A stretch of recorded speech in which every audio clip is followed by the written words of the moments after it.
Hello friends, welcome back to my YouTube channel live study let's break the hurdle. So आज मैं बात करने वाला हूँ एसएससी स्टेनोग्राफर 2022 का जो स्किल टेस्ट है। जैसा कि आप सभी ने अच्छे से देख लिया होगा आपका रिजल्ट वगैरह भी, और आपको बहुत अच्छे से पता है कि आपका जो स्किल टेस्ट है वो 15 फ़रवरी और 16 फ़रवरी को शेड्यूल्ड है। तो उसकी प्रिपरेशन आप बहुत अच्छे से कर रहे होंगे, और अगर आपकी कोई भी डाउट है तो मुझे कमेंट सेक्शन में बता देना स्किल टेस्ट के रिगार्डिंग। मैं उसके ऊपर प्रॉपर वीडियो ले आऊँगा, ठीक है। अब मैं बात करने वाला हूँ कि स्किल टेस्ट किस किस तरीके से होता है, क्या क्या चीज़ें प्रोसेस वहाँ पे होता है। एक एक बातों पे हम डिस्कस करने वाले हैं कि मैंने जो दिया था अपना स्किल टेस्ट, उसका भी मैं कुछ कुछ आपको रफ आइडिया दूंगा कि मुझे क्या क्या कमियां फेस हुई थी, और मतलब कैसे कैसी दिक्कतें आ सकती हैं आपको भी, और उससे आप किस तरीके से इम्प्रूव कर सकते हैं। तो सबसे पहले मैं बताता हूँ, जैसे आप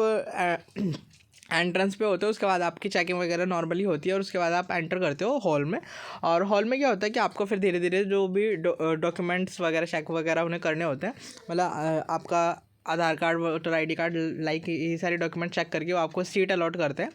और आपको जब सीट अलॉट हो जाती है फिर उसके बाद आपको नोट पैड वगैरह प्रोवाइड किए जाते हैं। उसके बाद क्या होता है, आपको 2 मिनट का जो है आपका ट्रायल पैसेज बोलता है, जिसे आपको बहुत अच्छे से सुनना होता है, ठीक है। कि मतलब कोई भी वॉइस का इशू तो नहीं है, या मतलब अगर आपको लगता है कि कुछ भी दिक्कत है XYZ, तो आप उन्हें बता सकते हो कि हाँ हमें ऐसा कुछ इशू लग रहा है, आप वॉइस को बढ़ा दीजिए, घटा दीजिए, ज़्यादा तेज़ आवाज़ आ रही है, ये जो कुछ भी इशू होता है। तो उन सारी चीज़ों के लिए, करेक्शन के लिए आपको जो है 2 बार वो ट्रायल पैसेज बोला जाता है। 2 बार आपको मैक्सिमम बोला जाता है। अगर आपको फिर भी कोई डाउट होता है, अगर आप बोल दोगे कि एक बार और प्ले करते हो, तो वो कर देते हैं प्ले, ठीक है।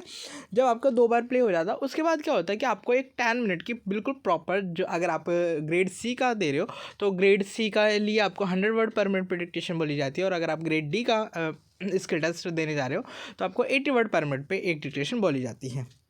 अब बात आती है कि फ्लक्चुएशंस कितनी होती है, क्योंकि बहुत सारे बच्चों का ये क्वेश्चन था कि कितनी स्पीड करें किसको के लिए। तो मेरा जो मानना है, अगर आप 100 के लिए जा रहे हो तो प्लीज़ आपकी जो स्पीड होनी चाहिए ना, लगभग 115-120 की रेंज में होनी चाहिए, क्योंकि वहाँ पे फ्लक्चुएशन ज़रूर होते हैं, ठीक है। फ्लक्चुएशन होती है, और साथ ही साथ फ्लक्चुएशन के साथ साथ आपके जो वर्ड्स हैं ना, देखो सीन मैटर आपको आसानी से लिख सकते हो, लेकिन जब अनसीन मैटर पर कुछ ट्रिकी वर्ड आते हैं या ऐसे वर्ड आते हैं जो आपको नहीं लिखे गए, तो उससे क्या होता है कि आपका मैटर कहीं ना कहीं छूट जाता है, और फिर क्या होता है, अगर आपके हाथ में स्पीड ज़्यादा नहीं होगी तो आप उसे कवर नहीं कर पाओगे, और वहाँ पे फ्लक्चुएशन भी काफ़ी अच्छी खासी होती है। तो प्लीज़ 115 से 120 के बीच में अगर आप लेके चलेंगे तो आपके लिए बहुत अच्छी चांसेस है कि आप स्किल टेस्ट को अच्छे से क्वालिफाई कर जाएंगे ग्रेड सी के लिए। वहीं अगर मैं बात करूँ, आपको ग्रेड डी के लिए कम से कम आपको 90 की स्पीड तो आपको चाहिए, कि आप 90-95 के बीच में, अगर 90 भी है तो आप बहुत इजीली ग्रेड डी का मैटर लिख सकते हैं, क्योंकि इसमें इतना जो डिफ़िकल्ट टास्क है स्टेनो का वो नहीं आता, मतलब आपकी जो डिक्टेशन है वो नॉर्मल पैसेजेस आते हैं। पर ग्रेड सी का मैटर थोड़ा सा टफ बनाया जाता है, क्योंकि कहीं ना कहीं वही है कि अगर ग्रेड सी की जॉब है उसमें सैलरी स्ट्रक्चर भी थोड़ा अलग होता है, तो उन सारी चीज़ों की वजह से थोड़ा सा चेंजेस होता है, ठीक है। तो दोनों चीज़ें होगी। अब मैं बात करूँ टाइम कितना कितना अलॉट होता है, और कितने परसेंटेज ऑफ एरर माफ़ होते हैं, और क्या क्या सीन होता है। तो अगर मैं बात करूँ ग्रेड सी के बारे में, तो ग्रेड सी में आपके percentage of error for general category 5% होता है, और अदर रिजर्व कैटेगरी, कोई भी रिजर्व कैटेगरी है उसमें आपका 7% होता है। वहीं मैं बात करूँ आपकी ग्रेड डी के लिए, तो उसमें आपका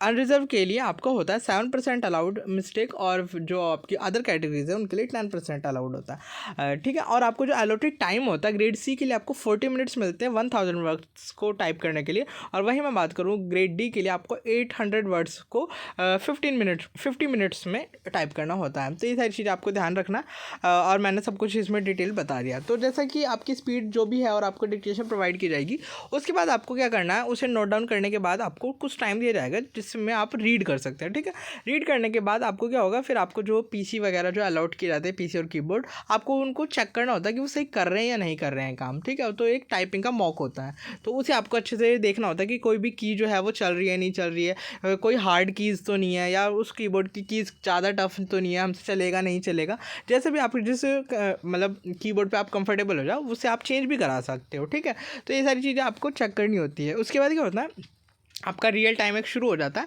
जैसे वो 2 या 4 मिनट का कुछ होता है ट्रायल वगैरह टाइपिंग का, 10 मिनट के अराउंड होता है मुझे जहाँ तक याद है, थोड़ा सा ब्रेक मिलता है, तो 10 मिनट का वो होता है। उसके बाद आपको रियल टाइपिंग आपकी शुरू होती है, जो आपको स्टेनो से कन्वर्ट करके इंग्लिश में ट्रांसफ़र करनी होती है, और आपको एक पूरा बॉक्स सा दिखेगा उसमें, और आपको उसमें टाइप करना होता है। और हाँ, एक चीज़ बता देता हूँ, जो मुझे फेस करा है, मैंने पिछले 2019 में मैंने स्किल टेस्ट दिया था, और 2020 में भी। तो जो मैंने फेस की थी सबसे बड़ी प्रॉब्लम वो ये था कि जैसे आप पूरा मैटर टाइप करते हो, और मेरी भी कहीं ना कहीं यही नहीं चले कि पूरा मैटर टाइप करने के बाद मैं करेक्शन करता हूँ, मैं साथ के साथ करेक्शन नहीं करता हूँ। और अगर आप ऐसा करते हो तो थोड़ा हो सकता है कि आपको दिक्कत हो लास्ट में, क्योंकि क्या होता है कि जब आप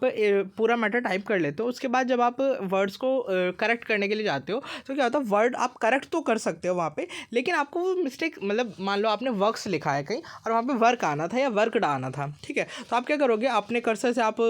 जो है कि वहाँ ले जाओगे और वहाँ पे क्या करोगे, आप बैक स्पेस करने की कोशिश करोगे और आप वहाँ पे कुछ टाइप करने की कोशिश करोगे, तो क्या होगा, आपको वो चीज़, वो जो आपका कर्सर होगा वो नीचे आ चुका होगा, लेकिन वहाँ पे आप करेक्शन कर पाएंगे, मतलब आप अगर टाइप करोगे या डिलीट करोगे तो चीज़ें तो ठीक होंगी पर आपको दिखेंगी नहीं, ठीक है, उस टाइम जिस टाइम वो नीचे आ चुका होगा, फिर आपको दोबारा से उसी कर्सर को वहीं मूव कराना पड़ेगा, फिर देखना होगा कि हाँ मैंने जो टाइप किया वो सही किया या नहीं किया। ये चीज़ मैंने फेस की थी, होपफुली जिन्होंने भी दिया उनको भी कहीं ना कहीं ये चीज़ें हुई थी फेस, और मतलब बहुत सारे बच्चों से बात हुई तो कह रहे थे टाइम ही नहीं बचा, दैट्स ऑन, तो मुझे मेरे पास टाइम बचा था और जब मैं करेक्शन कर रहा था तो ये मुझे फील हुई थी दिक्कत। तो ये सारी चीज़ों का ध्यान रखना कि ये सारी चीज़ें भी होती हैं, ठीक है। और पैसेज मतलब ये नहीं होता कि पूरा आपको मैटर दिख रहा होता, आपको 7 से 8 लाइन कुछ इसी हिसाब से दिख रहा होता है, ज़्यादा बड़ा बॉक्स नहीं होता वो, उसमें मतलब सफिशिएंटली आपको मुझे लगता है 300 वर्ड के अराउंड आपको दिख रहे होते हैं सामने, ठीक है, तो उसी में आप करेक्ट कर सकते हो। तो अपना मैटर बहुत अच्छा नीटली लिखें, उसमें कोई भी करेक्शन की गुंजाइश ना छोड़ें, और आप प्लीज़ अगर आप मान लो आप ग्रेड डी के लिए जा रहे हो तो आप प्लीज़ 40 मिनट में कम से कम कोशिश करें कि 40 मिनट में आपका मैटर जो है टाइप हो जाना चाहिए, और 10 मिनट आप करेक्शन के लिए दे दें जिसमें आप कैपिटल वगैरह या आपके जो कॉमर्स वगैरह फुल स्टॉप वगैरह उन्हें करेक्ट कर सकें, और जो स्पेलिंग मिस्टेक है, सिली स्पेलिंग मिस्टेक्स हैं उनको करेक्ट कर सकें और उन्हें अवॉइड कर सकें, ठीक है। और ये दो, और अगर मैं ग्रेड सी की बात करूँ तो आपका मिनिमम मुझे लगता है 30 मिनट में आपका जो मैटर है वो टाइप हो जाना चाहिए, और आपको 10 मिनट्स बचाने चाहिए आपको करेक्ट करने के लिए, कि एक बार आप नोटपैड से भी मैच कर लो उस मैटर को पूरे तरीके से नोटपैड से, क्योंकि कई बार आपने देखा होगा ये अगर आप करते हो तो आपको बहुत अच्छे से पता होगा कि कुछ लाइन मिस हो जाती है, सिमिलर वर्ड होते हैं, डेवलपमेंट दोनों लाइनों में है, तो क्या होगा, आपके वर्ड मिस हो जाते हैं, एक पूरी लाइनें मिस हो जाती है उस चक्कर में। तो उन सारी चीज़ों को अवॉइड करने के लिए एक बार ट्रांसक्रिप्शन को प्लीज़ अपने नोटपैड से मैच कर लेना लास्ट टाइम पे, तो थोड़ा आपके लिए बेनिफिशियल हो जाता है, ठीक है। तो यही सारी मेरे साथ जो मुझे अच्छा लगा, जो मतलब मैं बता सकता था आपके लिए, जो आपके काम आ सकती है, वो सारी बातें मैंने इस वीडियो में इंक्लूड कर दी है। वीडियो अच्छी लगे तो प्लीज़ कमेंट सेक्शन में मुझे रिप्लाई करना, और आपका जो भी डाउट है वो भी मुझे कमेंट सेक्शन में बताना, और वीडियो को ज़्यादा से ज़्यादा शेयर करना, और मैक्सिमम लोगों तक इस चैनल को पहुँचाना, और शेयर सब्सक्राइब करना बिल्कुल मत भूलना। So thank you for joining this session.